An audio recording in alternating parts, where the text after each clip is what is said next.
What's up, gardeners? In this video, I want to take a look at one of my favorite irises. This is the Purple Flame Iris versicolor. This is part of the Mount Cuba collection of plants. It was introduced just in 2020.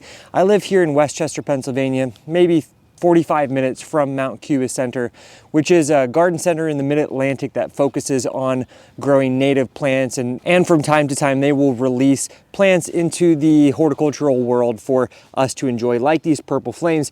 Now you can see why they're called the purple flame, because they have this lovely foliage that starts off as this rich eggplant purple tones. Now as the weather warms up and they continue to grow taller, they will turn back to a solid traditional green color. And it is about that time when they do revert back to that green that they begin to produce those lovely blue flag iris flowers. And this is a plant, it's hardy from zones 3 to 9, large range.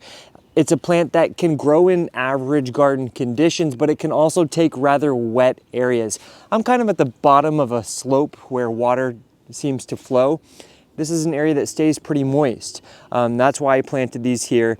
And it's a great plant in this area. Awesome to plant along things, other like native moisture plants like Asclepias incarnata, Lobelia cardinalis. All right, so here you can see the flowers. They're a little bit diminutive, but they're so beautiful. Look at all of that gorgeous color, the veining. That is absolutely stunning. And you can see it has continued to grow in a little bit more and more beautifully as time has gone on. So that was just a quick look at these beautiful native iris cultivars. If you're looking for something with showy, beautiful blue flag iris flowers in the moisture areas of your garden, definitely want to give these purple flames a check out because they are so divine. Anyways, thanks for joining me here on Plant Vibrations. I'll catch you next time. Ciao.